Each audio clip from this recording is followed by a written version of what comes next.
Hello gents and lady, welcome to my another bleach video. তো আজকে আমরা ব্লিচের 3 নম্বর এপিসোডটাকে cover করতে চাচ্ছি। যাদের যাদের ব্লিচ ভিডিওগুলো ভালো লাগছে তারা ভিডিওটাকে লাইক অ্যান্ড সাবস্ক্রাইব করতে একদমই ভুলবেন না। যদি বলেছেন তাহলে ভিডিওগুলো আর আসবেন। Thank you so much. And আমরা ভিডিওটা স্টার্ট করতে চাচ্ছি। আগের এপিসোডে আমরা দেখেছিলাম ইচিকোর উপর যে হলোটা অ্যাটাক করেছিল সেটা আর কেউ নয়, ওরিহিমের ভাই ছিল। এই এপিসোডের শুরুতেই ইচিকো রুকিকে জিজ্ঞেস করে, ওরিহিমের ভাই আমার উপর অ্যাটাক করতে কেন এসেছিল, সে আমাকে কেন মারতে চায়? রুকি বলে, আমি জানি না, তারপরও আগে একবার তোমার উপর অ্যাটাক হয়েছে, আজ আবার অ্যাটাক হয়েছে। আমার মনে হয় এই সব কিছুর পিছনে শক্তিশালী কেউ আছে, সে এইসব হলদেরকে কন্ট্রোল করছে।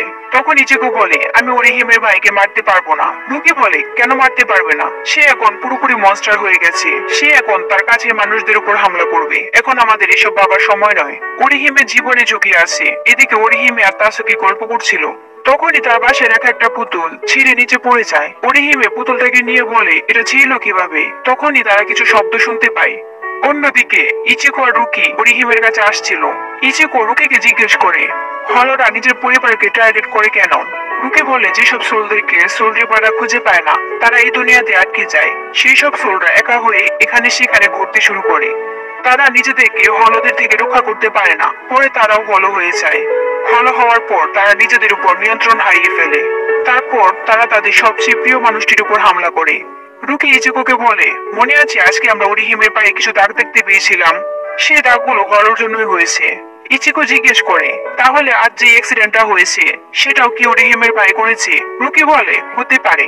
আমরা ওরিহিমেকে দেখি ওরিহিমের হাতের পুতুলটা থেকে রক্ত বের হতে শুরু করে। ঠিক তখনই ওরিহিমের উপর অ্যাটাক হয়। ওরিহিমে মাটিতে পড়ে যায়। তারপর তাসুকির উপরও অ্যাটাক হয়। তাসুকি কাউকে দেখতে পাচ্ছিল না। সে বলে, এসব কি হচ্ছে?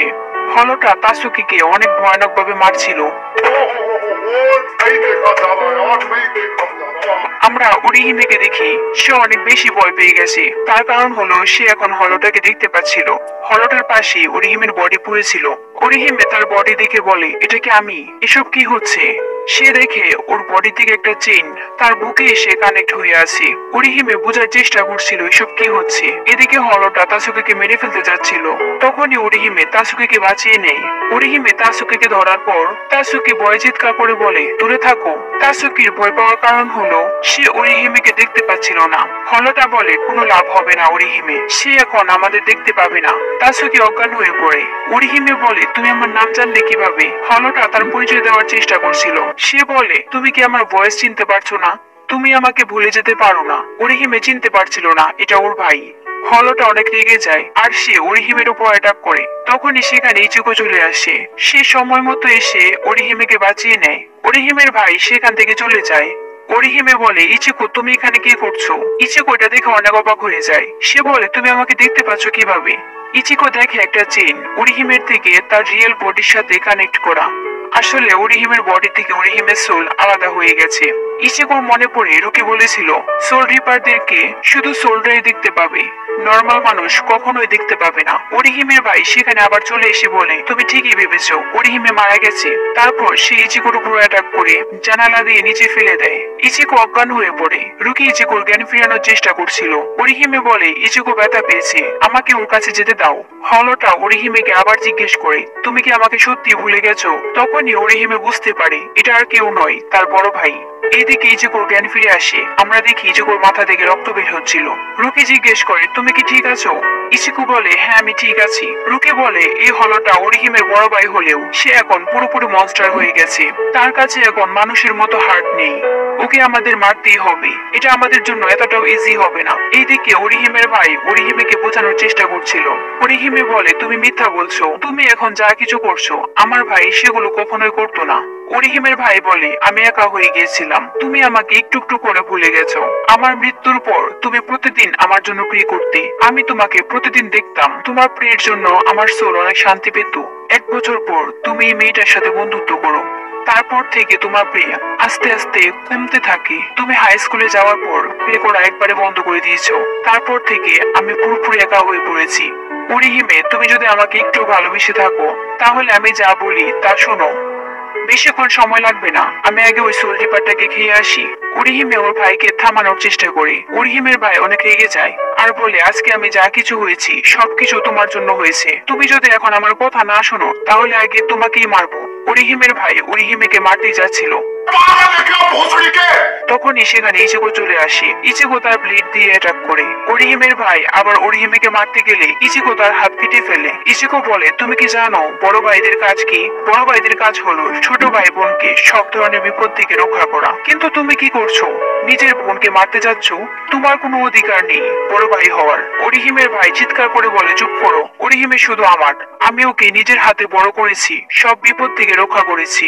সে আবার ওরিহিমের ব্রেন ওয়াশ করতে চায়। ওরিহিমের ভাই বলে, তুমি যদি আমার কথা শোনো তাহলে আমি কাউকে মারবো না। রুকি বলে, ওর কথা শোনো না, ওর ভিতরে তোমার ভাইয়ের কোনো ফিলিংসই নেই। ওরিহিমের ভাই দেখে ওরিহিমের চুলের মধ্যে একটা হেয়ার পিন। হেয়ার পিনটা দেখার পর তার ছোটবেলার সব কথা মনে পড়ে যায়। ওরিহিমের ভাই আস্তে আস্তে করে নিজের নিয়ন্ত্রণে আসছিল।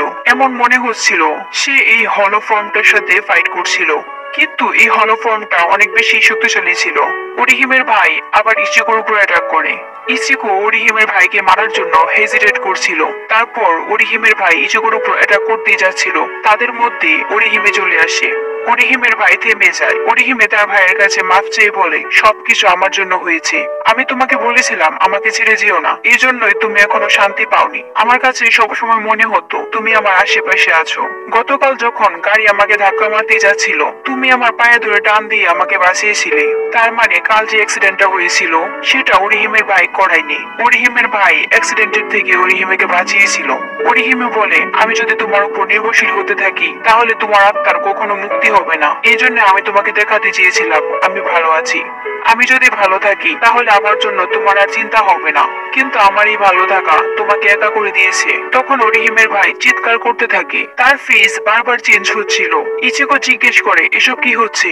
রুকি বলে, সে তার ভিতরে থাকা হলোর সাথে ফাইট করছে। এমন মনে হচ্ছে সে তার নিজের ইচ্ছাতে হলো হয়নি, শক্তিশালী হলোরা ওকে খেয়ে হলো বানিয়েছে। আর তার টার্গেট হয়তো তুমি ছিলে। এখন সে নিজের বোনের জন্য তার ভিতরে থাকা হলোর সাথে ফাইট করছে। ওরিহিমের ভাইয়ের ফেসের মাস্ক ভেঙে যায়। তখনই ওরিহিমে অজ্ঞান হয়ে পড়ে। ইচিগো দৌড়ে ওরিহিমের কাছে যায়। রুকি বলে, শান্ত হও, ওর শরীরের সাথে চেইন এখনো কানেক্টেড আছে।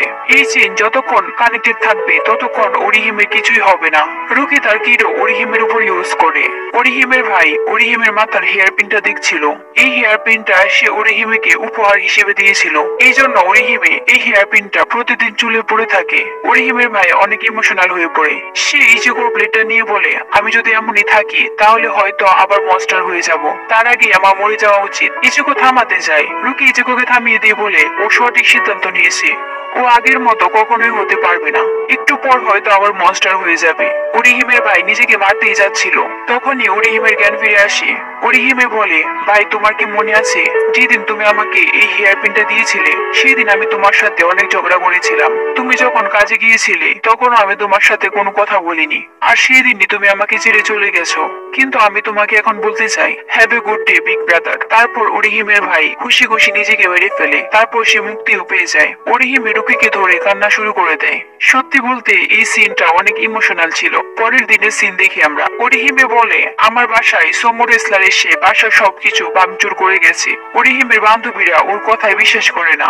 ওরা বলে, তোমার এই গল্পটা আরেকটু রিয়েলিস্টিক ভাবে বলা দরকার ছিল। ইচিগো আর রুকি দূর থেকে ওদের কথা শুনছিল। ইচিগো বলে, সেম ঘটনা আবার হচ্ছে। আসলে আগের বার যে ইচিগোর বোনদের উপর অ্যাটাক হয়েছিল পরের দিন ইচিগোর বোনরা সবকিছু ভুলে গিয়েছিল, এজন্য ইচিগো এটা বলছে। তখন আমরা গতকাল রাতের সিন দেখতে পাই।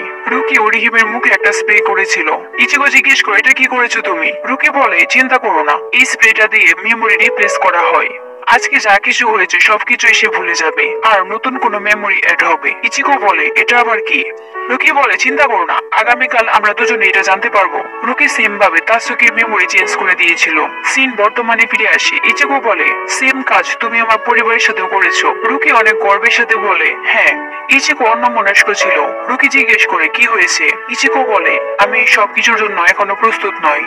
আমি তোমার কাছে এটা প্রমিস করতে পারবো না। পরের বার অপরিচিত কারোর জন্য আমি আমার জীবন বিপদে ফেলবো।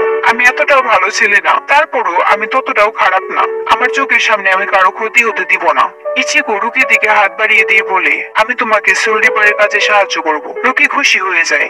এখানে এপিসোড 3টা শেষ হয়ে যায়। তো আজকের মধ্যে আমি চেষ্টা করবো এপিসোড 4টা দেওয়ার জন্য। আপনারা লাইক এন্ড সাবস্ক্রাইব করে দেন, তাহলে আপনি আজকে ভিডিওটা পেয়ে যাবেন। So Goodbye guys and see you.